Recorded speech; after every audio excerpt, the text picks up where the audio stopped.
I have a whole video on predictable process shift-based hydrolysis. You can certainly go look at that on my YouTube channel. But suffice to say, this group right here, from about to circle, this group right here is effectively going to get replaced with a carbonyl. Okay? So the carbonyl that we have, which is characteristic of alpha-ketoglutarate. So we're going to take the shift-based glutamate and convert it to alpha-ketoglutarate. And like we mentioned in past videos, the alpha-ketoglutarate can go into the tricarboxylic acid cycle or the citric acid cycle, and there it can be used to produce energy. We saw that you can metabolize glutamate down into alpha-ketoglutarate, which can then go and enter the TCA cycle. And like we mentioned, this particular reaction is known as oxidative deamination. The reason is because you're oxidizing glutamate first into its shift-based form, and then you're going to do the deamination. So in the final step, once you do the shift-based hydrolysis, around here is where you see the production of ammonia, or as we know, physiological pH of ammonia. And the ammonia will be activated by carbonyl phosphorus synthase 1, and that prepares it for entering into the urea cycle, with which it can be excreted as urea. And of course, alpha-ketoglutarate goes to the TCA cycle. So why would you do this process? Well, this is the catabolic pathway for glutamate. So the main thing to understand here is that glutamate dehydrogenase is an enzyme. It's going to metabolize glutamate into alpha-ketoglutarate, and so therefore it degrades it into something that can enter the TCA cycle. That will be degraded by alpha-ketoglutarate dehydrogenase complex. See you in the next video.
How it works. Okay, so what I have down here is a reaction that you would normally see in biochemistry too. This is going to be the reaction of guanidino acetate and methylation.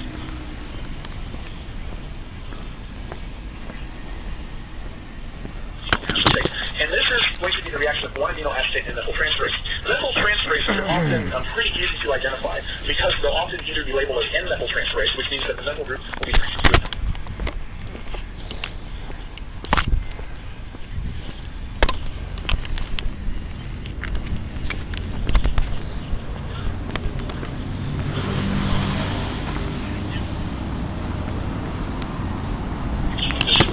Deprotonation. So there's going to be a base in the active site that's going to deprotonate, in this case the nitrogen, because it's an N-methyltransferase.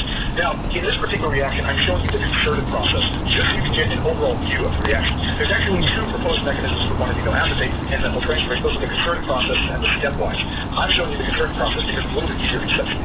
Okay, so the base is going to deprotonate. the proton from the nitrogen. And that's going to force these electrons to come out and attack this methyl group. Okay, so they attack this methyl group. And remember that methyl group is a really hot electrophile. Why is it a hot electrophile? Because the sulfur atom is attached as a positive charge. It doesn't particularly like to be like that. Now, if you attack that methyl group, you have to have a leaving group, right? This is a simple bimolecular substitution reaction. That's also something that's important. This is an SN2, one of the few SN2s we'll actually see in biochemistry. So when those electrons attack that methyl group, there has to be a leaving group. And the leaving group, I'll do this electrons in light blue, the leaving group is just the whole rest of this molecule. And actually, one thing I should go ahead and direct you to notice is, let me go ahead and erase this. Let me go ahead and erase that. This molecule that's right here, this one is often abbreviated SA, is often abbreviated SAH, and because this molecule is S-adenosyl homocysteine. Okay, so whenever S-adenosyl methionine, or SAM, whenever SAM transfers a methyl group, the leaving group, or the product, is always S-adenosyl homocysteine. And so, in this particular reaction, we took guanidino acetate, transferred a methyl group to the nitrogen, and generated creatine. And so, the product of this reaction, the part of the creatine, is going to be S-adenosyl homocysteine. So when you come back up here and look at the SAM cycle, which is what the cycle is called, notice that they say a variety of methyltransferases, because there are a whole bunch of them. There's O-methyltransferases, N-methyltransferases, C-methyltransferases, and so the product is just going to be methylated. But the leaving group of the actual SN2 reaction is going to be S-adenosyl, where's my mouse?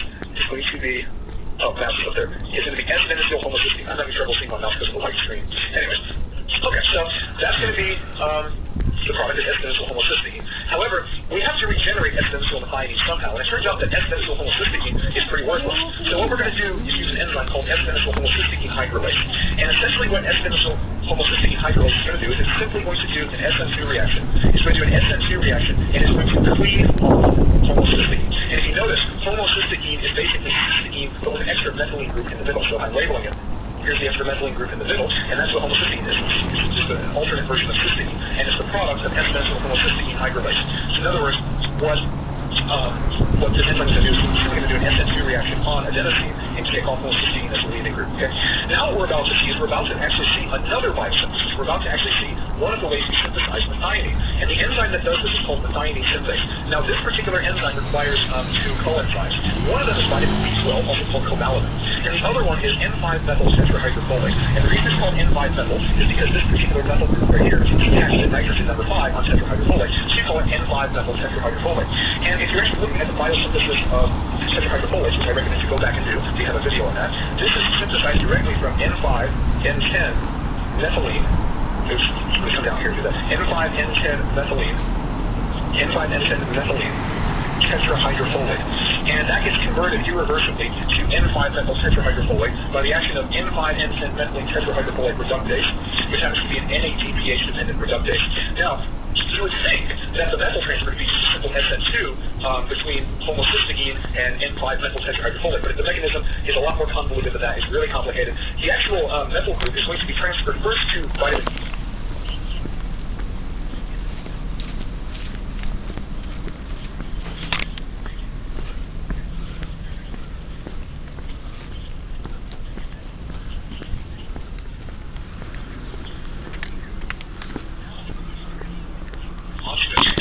By the action of methionine adenosyl transferase. And notice that in the process of this enzyme, not only do we kick off phosphate, but we also kick off pyrophosphate. And one of the good things about this reaction is that the pyrophosphate, the inorganic pyrophosphate, can be consumed by inorganic pyrophosphatase, a hydrolytic enzyme that cleaves inorganic pyrophosphate into two inorganic phosphates. And that release of free energy, that exergonic reaction, is used to drive work inside the cell. And one of the really sort of bizarre things about this particular pathway that you don't see anywhere else is, for the most part, every single reaction in here, with the exception of inorganic pyrophosphatase, for the most part, all the reactions in some way contain an SN2. Notice that the methyltransferase reaction that we just looked at, that's an SN2, right? We looked at guanidino acetate and methyltransferase. The base deprotonated the nitrogen, and those electrons attacked the methyl group. Loss of a leaving group was S-adenosyl homocysteine. So that was an SN2, right? Also, the S-adenosyl homocysteine hydrolase is also an SN2, with homocysteine as the leaving group. Okay? So a lot of the enzymes in here, including methionine adenosyl transferase, are simple bimolecular substitutions. That is a very, very unusual thing. Most pathways don't even contain an SN2. So very, very unusual. So let's do a quick recap of this cycle. And we start with S-adenosyl methionine. in S-methylmethionine will transfer its methyl group to various substrates, and they're going to be enzymatic reactions. We looked at one amino acetate and methyl transferase, but certainly, say we were looking at the biosynthesis of epinephrine, we could have been looking at phenylmethanolamine and methyl transferase, or if we're looking at the degradation of dopamine, we could have looked at catechol and methyl transferase. So the naming of methyl transferase sort of gives away that it uses NAM. Okay, that gives us a leading group of S-methylhomocysteine. Then S-methylhomocysteine hydrolase is going to do an SN2 and hydrolyze off homocysteine, regenerating adenosine. Okay, and then the homocysteine is going to get consumed by methionine synthase. And so N5-methyl tetrahydrofolate, which is synthesized from N5-N10-methylene tetrahydrofolate by the action of N5-N10-methylene tetrahydrofolate reductase, is going to transfer its methyl group first to vitamin B12, generating what's known as methylcobalamin. And then methylcobalamin is going to transfer its methyl group to homocysteine, generating methionine. Then, the methionine is going to get an adenosine group added to its sulfur by the action of methionine adenosyl transferase. Now, notice that per cycle, this is going to consume 1 ATP, right? And you're going to be constantly doing methyl transferring, right? Your DNA, every time you replicate your DNA, there's many methyl transferase reactions that occur. Biosynthesis largely requires methyl transferring, okay? And as we already saw, the synthesis of creatine, the synthesis of epinephrine, the degradation of all catecholamines requires this, and there's countless other examples of enzymes that use S-methylmethionine. So this tells you that it is so important that the cell is willing to waste 1 ATP per cycle of the SAM cycle. That's how important this is. It's willing to waste that much energy. So it's an energetically expensive process, but absolutely vital to the cell. So I hope this gave you a little bit of intuition on the S-methylmethionine cycle. See you in the next video. Welcome back. In this video, we're going to talk about a very strange aspect of amino acid metabolism. And it's strange because up until this point, we've only dealt with catabolic pathways for L amino acids. But keep in mind that in some what happens when we have a D amino acid? Well, it turns out that the enzymes we have for L amino acids can't really deal with them very well. So we have to use other means to metabolize D amino acids. So what I want you to bear in mind is I haven't drawn or indicated stereotypes here, but assume that this amino acid right here is the D isomer. You just make that assumption. Okay? And so what we have to understand about the D amino acid oxidation is it requires molecular oxygen, a critical serine residue, water, a D amino acid, and FAD. So this flavin that's up here at the top, this is flavin as the dinucleotide. Okay? And obviously the R prime up there is the ribosyl plus the ADP down there. Okay? So the very first step in the mechanism is going to be a deprotonation of a critical serine residue in the active site. Okay? And it's going to be water that's in the active site. And this water is in there pretty tightly. It's not like a water that just automatically comes in. It's in the active site for good. Okay? So that water comes and deprotonates the serine residue. And as the serine residue gets deprotonated, it extracts a proton from the alpha of the amino acid. And that causes the formation of a shift base by forming this double bond between the nitrogen and the alpha carbon. Keep in mind that this is the alpha carbon right here, right? And that forces the alpha hydrogen off as a hydride. And it's going to come and attack this nitrogen on the FAD ring. And what ends up happening is you get a double bond rearrangement. So this pi bond ends up right here, and this pi bond ends up as a lone pair on this nitrogen. So what you should expect to see in the next FAD derivative structure is a negative charge right here on that nitrogen, and we do see that. Okay? Now, in this step of the mechanism, what's about to happen is we're about to see our first instance of flavin electron transfers using radical electrons. Okay, so what's effectively going to happen is this double bond that's right here, this double bond right here, this double bond, is actually going to deliver one of its electrons onto molecular oxygen. Now, what I want you to bear in mind is this. Keep in mind, and they may not have taught you this in biochemistry or Gen Chem or whatever, but this is actually the correct structure of molecular oxygen. The reason they draw it with a double bond ordinarily is because when you do the calculations, it has a bond order of 2, but that is not the correct structure. In fact, what you can really view it as is if you have the double bond oxygen, what effectively happens is you have a homolytic bond cleavage of a pi bond. And so each one of the electrons from that pi bond ends up on the opposite oxygen atom. So this right here is actually the correct structure. And this is going to be the structure by which the electron is extracted from the FAD. Okay, so these electrons kick back up onto as a pi bond on FAD. And what's going to happen is, let me do this in blue. This pi bond right here, one of the electrons is going to end up as a radical right there. And specifically it's on this carbon that I just highlighted. The other electron that's part of the pi electron system is going to end up adding onto molecular oxygen right here. So your initial product, as we'll see in the next picture, is actually going to be superoxide. Okay, so this molecule right here, this is superoxide. Okay, now at physiological pH, and especially in the active site here, superoxide will not pick up a proton even though it has a negative charge. And the reason that it generally doesn't pick up a proton is because one of those electrons can sort of be in a pseudo resonance with its proton. So it doesn't have, it's not basic enough to pick up a proton. But what's going to happen essentially is the superoxide, at least the oxygen that has the radical electron, is going to couple with the radical electron that's on the FAD. Okay, so this electron right here is going to couple with this one right here. And so what you should expect to see now is a peroxide linkage now attached to the FAD. Okay, and as that linkage is being formed, as you can see right here, the electron lone pair that's right here on the other oxygen atom is going to re-extract a proton from the hydronium that we generated in the first step. And of course, that regenerates the water molecule that we had at the beginning. Okay, keep in mind that water molecule was in there pretty tightly. What we're about to see is called a cyclic intramolecular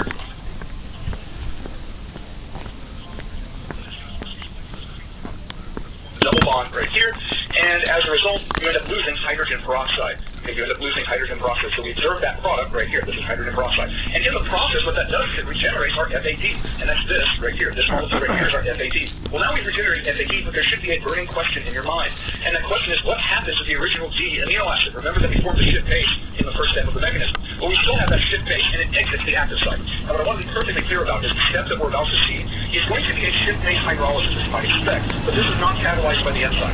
This actually is proven to occur once this molecule, this protein shift base, once it leaves the active site. So once it leaves the active site, it's going to undergo spontaneous shift-base hydrolysis. Okay, let's look at that now. Okay, now, if you need help on predicting products of shift-base hydrolysis, I highly recommend that you do that. At this point, I think it's something you should be able to do off the top of your head.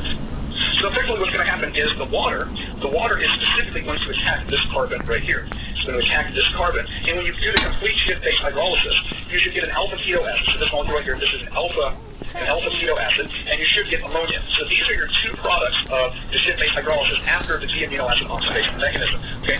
In a separate video, we'll actually look at the catabolism of those alpha keto acids, and to some extent, you already know them. Well, now we've seen the mechanism of the amino acid oxidation. The question is, why would you ever want to learn about this? Well, let's think about something. Let's say I want to go eat an apple. And actually, it really doesn't matter if you cook the food or you eat it cold or whatever. It really doesn't matter. On some level, always, you are going to be ingesting bacteria. Okay, you can't avoid it. Even if you cook something, there's an astronomically slim chance that you're not getting bacteria. Okay, you are constantly going to be ingesting bacteria. In fact, you might be breathing in bacteria as we speak, as terrifying as that sounds. Okay, and whenever you get the bacterial cells in your stomach, obviously the pepsin and the hydrochloric acid denature and degrade the proteins, and eventually you're going to get them down to amino acids. Well, it turns out that bacteria are able to actually convert some of their L amino acids into G amino acids, and they can actually incorporate those G amino acids into proteins. Okay, a classic example of an area where you find these is the cell wall, specifically peptidoglycan. Peptidoglycan is known for having G amino acids in it, and obviously you only find peptidoglycan in bacteria for the most part. Okay, that's what we're concerning ourselves with. Okay, so the bacteria that you have, that you ingest, have G amino acids. Two very common G amino acids are going to be G-alanine and G-glutamate. Okay, and what we're going to do is we're going to look at a hypothetical here. What would happen? What would be the potential products of G amino acid oxidase reacted with these amino acids? Okay, and just bear in mind, it's impossible to avoid getting bacteria. It's impossible. It doesn't matter what you eat, what precautions you take, you're going to get bacteria. Okay, it's not like they're going to be super harmful, but you are going to degrade them down to G amino acids. Okay, so let's deal with that now. Okay, so we have G-alanine here as the first example, and what I've done is I've essentially drawn you the initial product, and that's of course the shift base that G amino acid oxidase generates. But keep in mind from the mechanism, that shift base, or we could say that protein shift base, is going to leave the active site, and it's going to undergo spontaneous hydrolysis. And keep in mind the water in this case is going to attack this carbon. And my question to you is, what are the products? Well, if you're degrading G-alanine, well, you're going to get this product, right? If you have complete shift-base hydrolysis, you're going to get this and ammonia. And my question to you is, what is the first molecule that I grew? Well, that's just pyruvate, right? That's pyruvate, right? This is pyruvate, and we know that in some cells, specifically peripheral tissue cells, or we can say extrahepatic cells, they'll just run the pyruvate into the pyruvate dehydrogenase complex, and you can generate acetyl-CoA, and that will go into the TCA cycle. So that's one instance in which we can actually directly deal with the problem. Okay, and it actually benefits us energetically. Okay? Now, one thing I do want to have you bear in mind with the amino acid oxidase is that we are generating this very toxic product, which is hydrogen peroxide. Now, it's not like we don't have ways to deal with it. In fact, we actually have a way to catabolize hydrogen peroxide, and that's using the enzyme catalase. Okay, catalase effectively removes hydrogen peroxide. It's expressed at very high amounts in the peroxisome. That's pretty handy because a place where G amino acids tend to react with this enzyme is in the peroxisome.